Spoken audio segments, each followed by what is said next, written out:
Hello friends, स्वागत है आप सभी का आपके अपने यूट्यूब चैनल लर्निंग नीट पे। Very good morning to all of you. और यहाँ पे आज हिंदी के प्रश्न हम देखने वाले हैं, क्योंकि हिंदी 2 दिन से हमने कंटिन्यू रखी हुई है, जिसमें हम देख रहे थे पद्यांश। और आज जो है वो विविध प्रश्न है, यानी कि अलग अलग जो टॉपिक है आपके हिंदी व्याकरण से प्रश्न वहाँ रहेगा। सभी परीक्षाओं के लिए यूज़फुल है, क्योंकि व्याकरण जो होती है, चाहे वो ग्रामर हो, चाहे वो इंग्लिश का, चाहे वो संस्कृत या हिंदी की व्याकरण है, वो उसका सिलेबस सभी एग्ज़ाम में सेम ही होता है, क्योंकि व्याकरण जाहिर सी बात है कि एग्ज़ाम टू एग्ज़ाम बदलती नहीं है। चलिए स्टार्ट करेंगे सेशन। देखेंगे 20 प्रश्न हिंदी के मॉक टेस्ट के फॉर्म में रहेगा। रेडी हो जाइए। काफ़ी दिन बाद हम जो है हिंदी के प्रश्न देख रहे हैं इस तरह से। सब्सक्राइब ज़रूर करिएगा अगर आप इस चैनल पे न्यू हैं, तो प्लीज़ थोड़ा सा सपोर्ट कर दीजिए। और स्टार्ट करते हैं। तो आज का जो पहला प्रश्न है वह है, जिन अव्ययों का संबंध वाक्य से नहीं वक्ता के हर्ष शोक आदि भावों से होता है, वे क्या होते हैं? विस्मयादिबोधक अव्यय, संबंध सूचक अव्यय, क्रिया विशेषण या फिर समुच्चय बोधक अव्यय।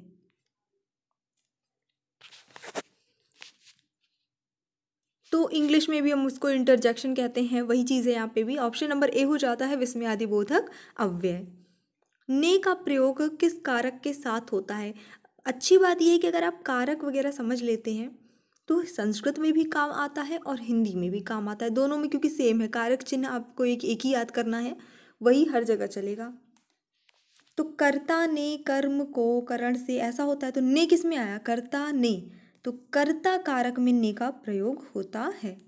निम्नलिखित में से कौन सा जोड़ा सही नहीं है? गलत वाला जोड़ा बताना है। बेटी बेटियां, डिबिया डिबिये, श्रोता श्रोतागण, वधू वधुएं। तो डिबिया डिब्बियाँ है ना, डिबिया का जो बहुवचन बनेगा डिब्बियाँ बनेगा, डिबिये नहीं बनेगा। तो ऑप्शन नंबर बी है, ये गलत है। बकरी शब्द का पुल्लिंग रूप क्या होगा? भेड़, नर बकरिया, बकरिया या बकरा। आसान प्रश्न है काफ़ी, इसमें टाइम वेस्ट नहीं करेंगे। चलिए बकरा हो जाता है। अगला प्रश्न देख लेते हैं। कन्नौजी हिंदी की किस उपभाषा की एक बोली है? पूर्वी हिंदी, पश्चिमी हिंदी, राजस्थानी हिंदी या फिर पहाड़ी हिंदी? कन्नौजी, तो ये आपकी पश्चिमी हिंदी की उपभाषा, ठीक है, कि एक बोली है। उसने पढ़ लिया होगा, ये कैसा वाक्य है? विस्मयवाचक, संदेहवाचक, प्रश्नवाचक या फिर आज्ञावाचक?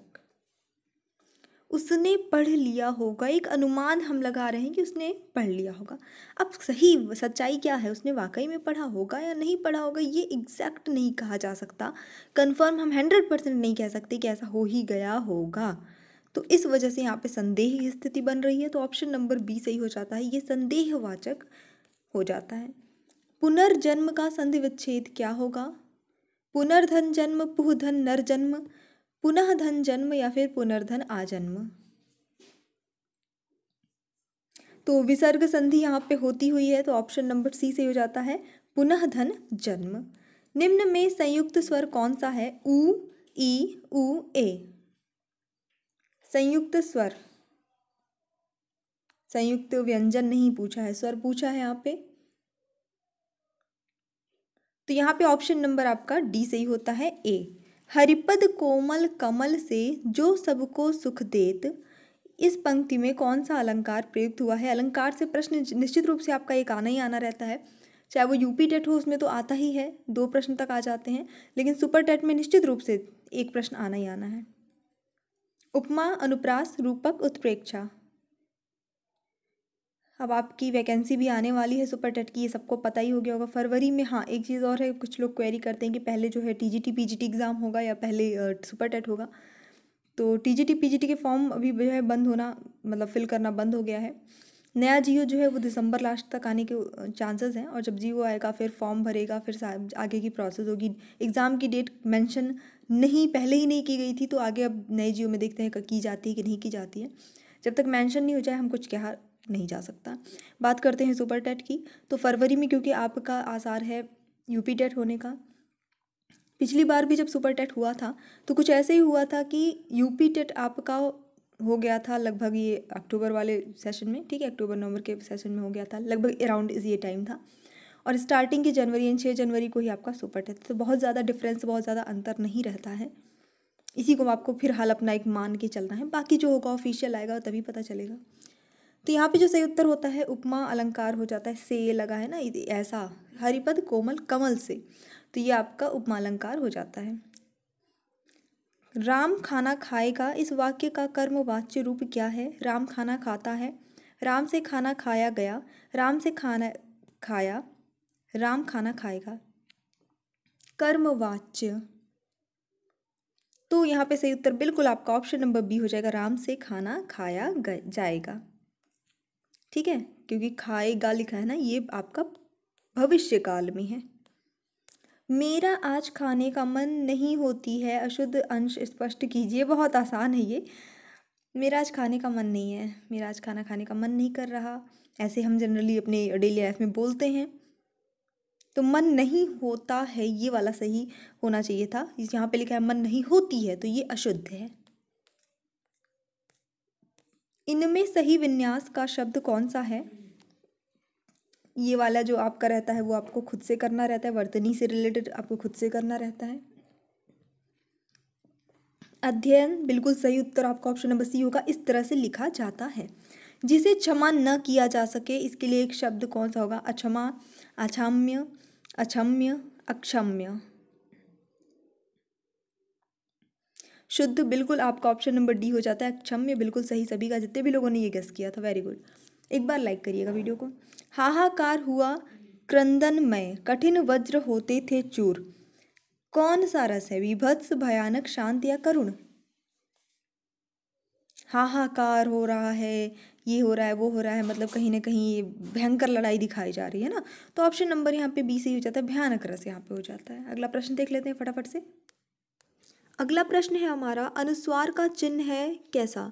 तो यहाँ पे चिन्ह बना नहीं है, उसका डिस्क्रिप्शन जो है वो लिखा है, वही पढ़ के आपको समझना है। स्वर के पहले 2 बिंदी, स्वर के ऊपर चंद्र बिंदु, स्वर के आगे 2 बिंदी या स्वर के ऊपर 1 बिंदी। अनुस्वार का चिन्ह कैसा होता है?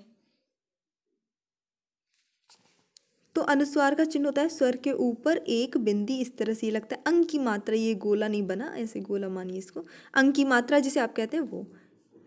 हिमालय के लिए सही संधि विच्छेद को चुनिए। हिम धनालय, हिम धनालय, हिम आलय, हिमा आलय।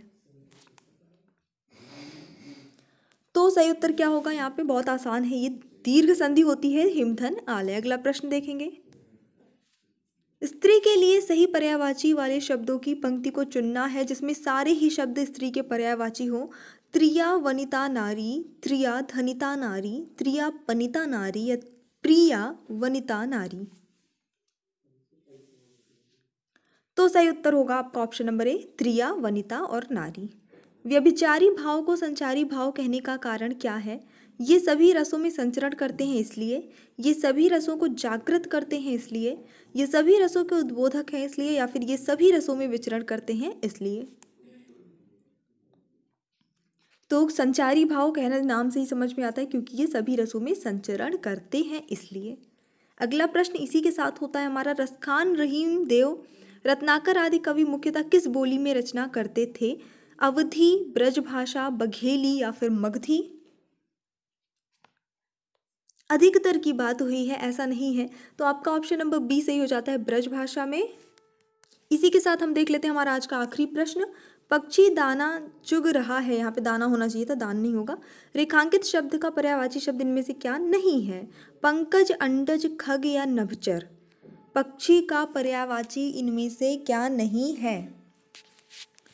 बिल्कुल आसान और बिल्कुल सही गेस किया आप लोगों ने, ऑप्शन नंबर ए हो जाता है। पंकज जो है वो कमल का जो फूल होता है उसका पर्यायवाची होता है, पक्षी का पर्यायवाची नहीं होता है। अंडज, खग, नभचर इसके पर्यायवाची शब्द हैं।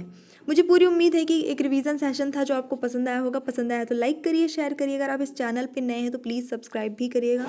साथ ही साथ हमारा एक और चैनल है एग्जाम डोज, उसकी लिंक डिस्क्रिप्शन बॉक्स में आपको मिल जाएगा। प्लीज़ थोड़ा सा उसको भी सपोर्ट कर दीजिएगा, वो तो काफ़ी नया है। और सभी सब्जेक्ट की लिंक जो है डिस्क्रिप्शन बॉक्स में दी है, वहाँ से एक आप सारी प्लेलिस्ट चेक कर सकते हैं। करीब 2000 वीडियो हमारे इस चैनल पे कंप्लीट होने वाले हैं। So thanks for watching, keep studying and bye bye.